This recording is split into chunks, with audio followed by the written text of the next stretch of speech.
Hello friends, welcome back to my YouTube channel life in layer में आपका स्वागत है।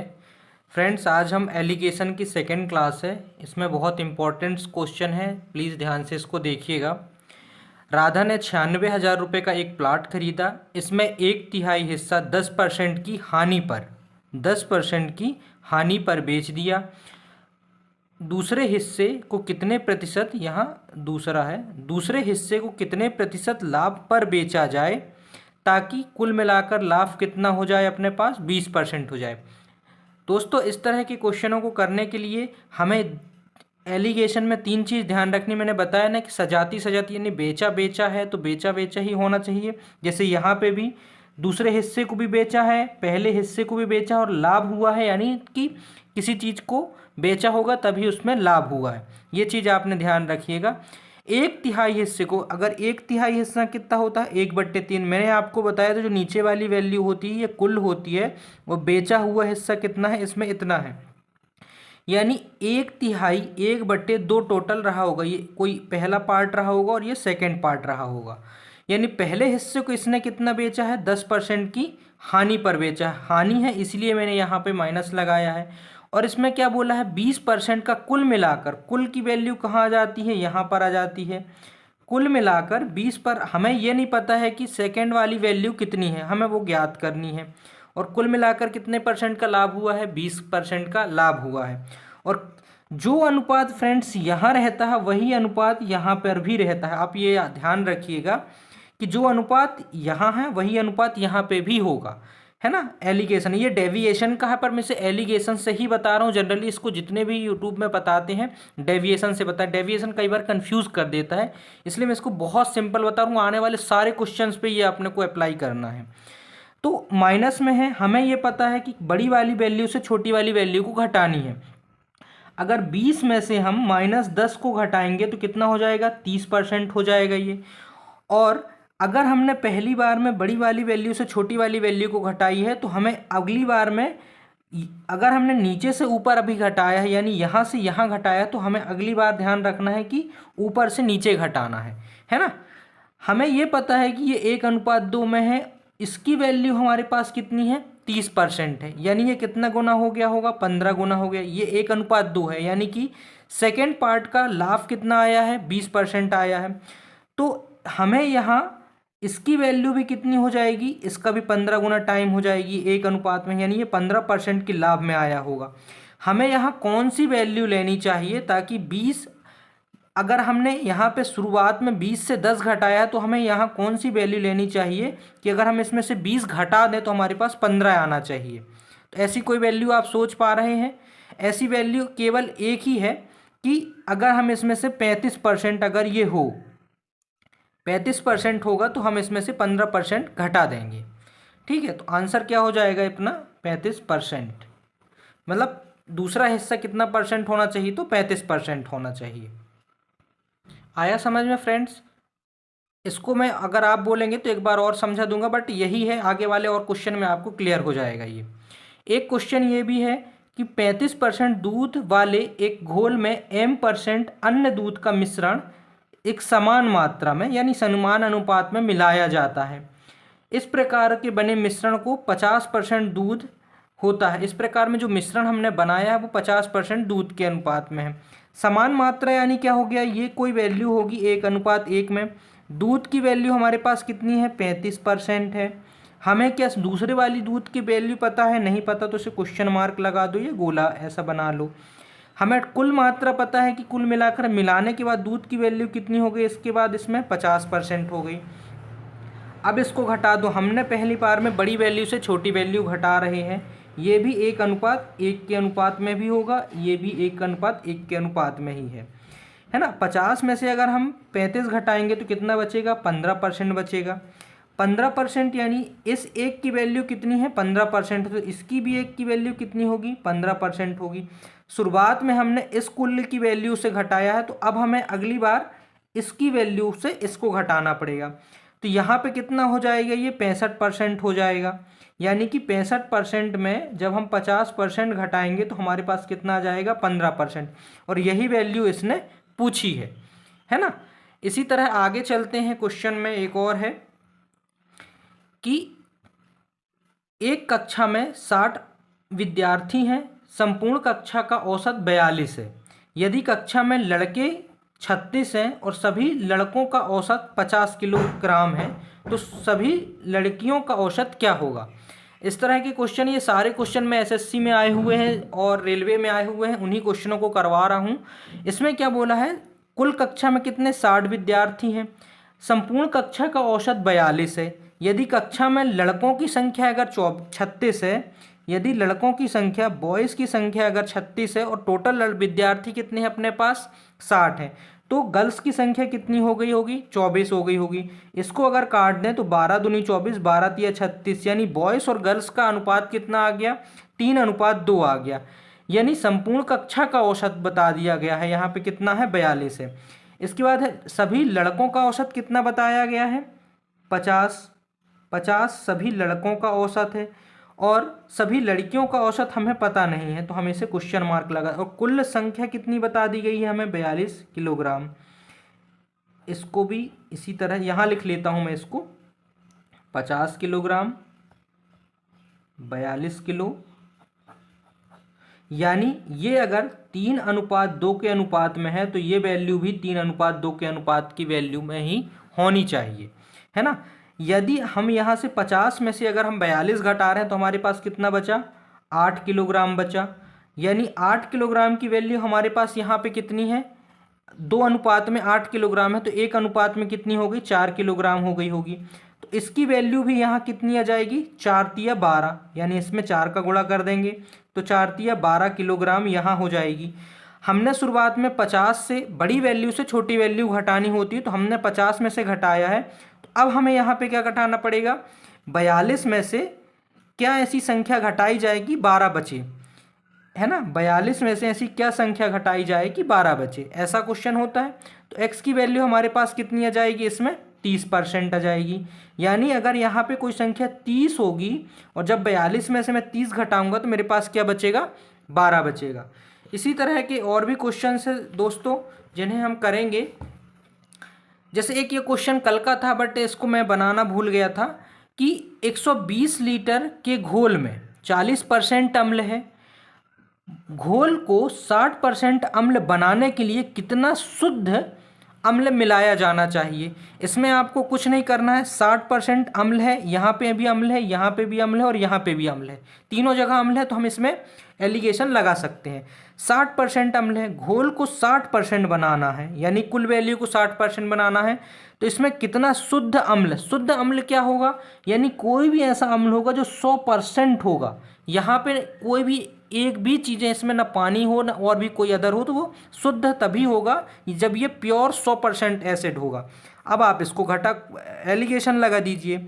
अगर बड़ी वैल्यू में से 100, छोटी वैल्यू घटाए तो 100 में से 60 गया तो 40% बचा, और 60 में से 40 गया तो कितना बचा, 20% बचा। इसको अपन ले सकते हैं 1:2 के अनुपात में, ये आ गया। टोटल वैल्यू हमारे पास कितनी है, 120, और 120 की वैल्यू का अनुपात कितना है, 3, है ना। तो शुद्ध अम्ल हमने कितना मिलाया है, शुद्ध अम्ल की वैल्यू, शुद्ध अम्ल की जो मिलाया है वो कौन सी है, ये 1 अनुपात की वैल्यू है। तो 1 अनुपात की वैल्यू कितनी हो जाएगी, 3 चौके 12, यानी 40 लीटर हो जाएगी, ठीक है। इसी तरह आगे चलें, हम एक और क्वेश्चन है, ये बहुत इम्पोर्टेंट क्वेश्चन है, बेहतरीन क्वेश्चन भी है दोस्तों ये, और एक बहुत इम्पोर्टेंट क्वेश्चन है। तो इसको हम देखते हैं कि 100 रुपये प्रति किलोग्राम वाला शुद्ध घी को 50 रुपये प्रति किलोग्राम वाले वनस्पति तेल के अनुपात में, वनस्पति किसी अनुपात में मिलाया जाता, वनस्पति तेल है जो किसी अनुपात में मिलाया जाता है, मिलाया गया है यानी उसके पास पहले से रहा होगा, यानी वो खरीद के रखा होगा उसको, तभी वो मिलाया होगा। और 96 रुपये प्रति किलोग्राम की दर से इसने क्या किया है, बेच दिया गया है।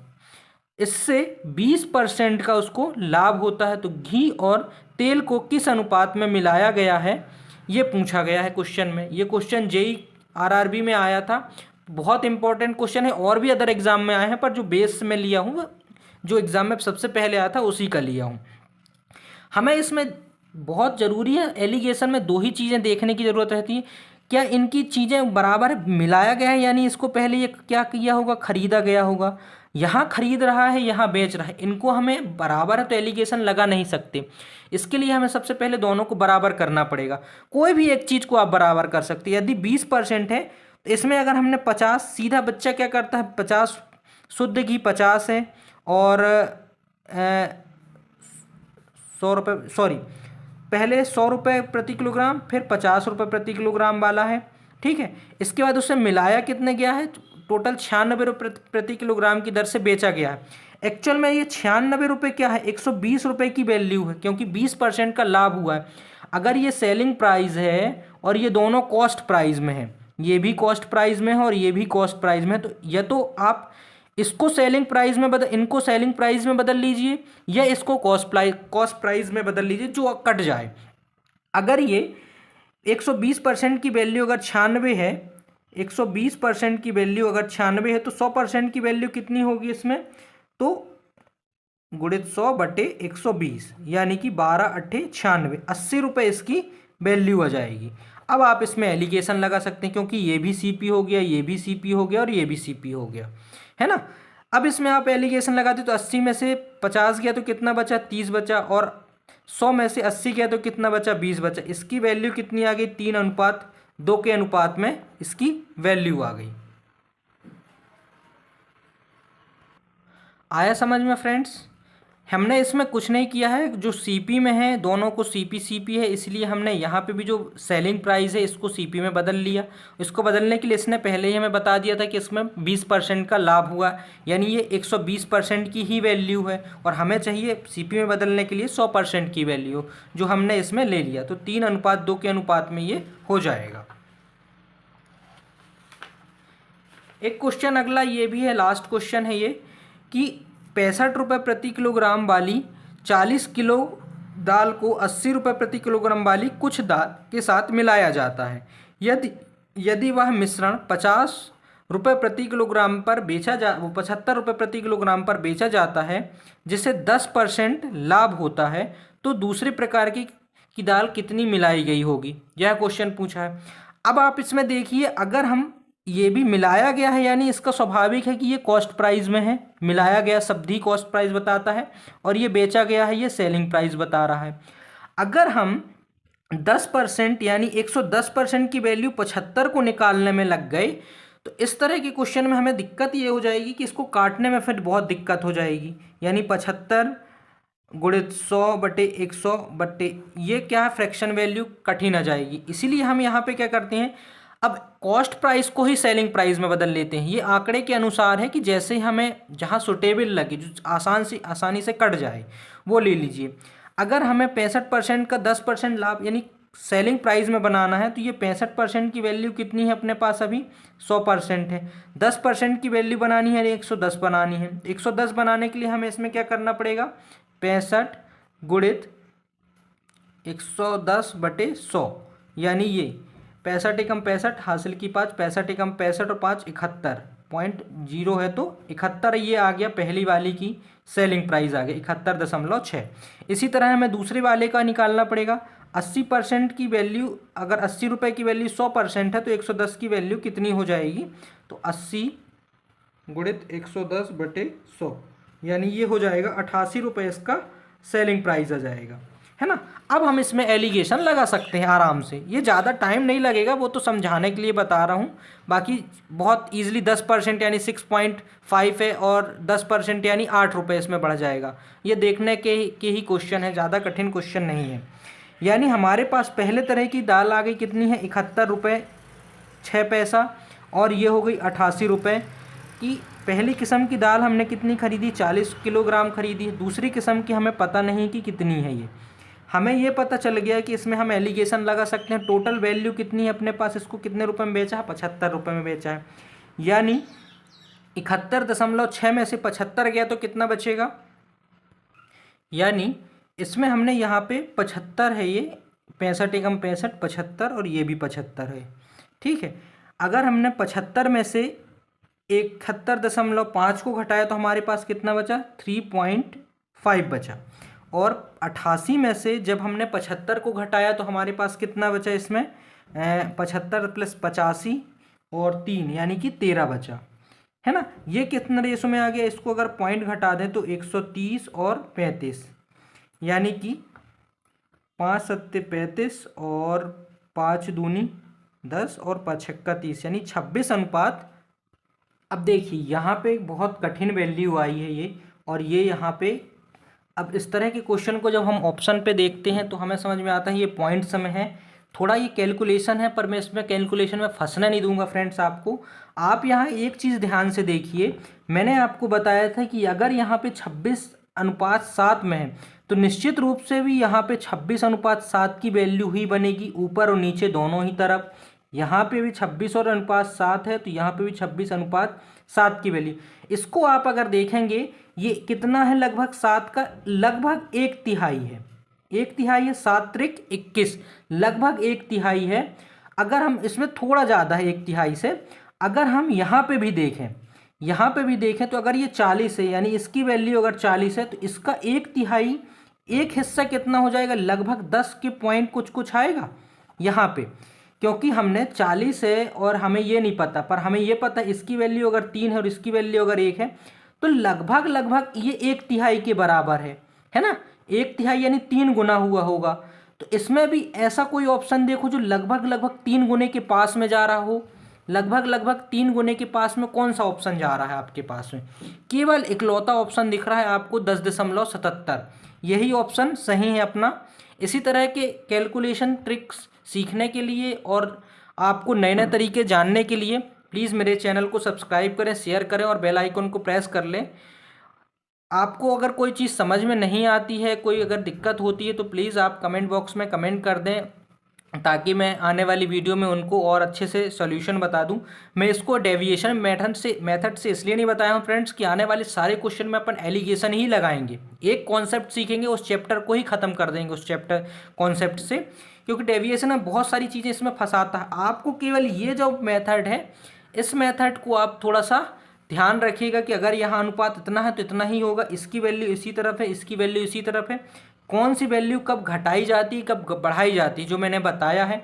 और इनका जो रेशो है कि अगर सीपी है तो सीपी में ही रहे, अगर सेलिंग प्राइस में है तो सेलिंग प्राइस में रहे। हमें जो वैल्यू सरलता से कट जाए उसी वैल्यू को कन्वर्ट करने की कोशिश करना है।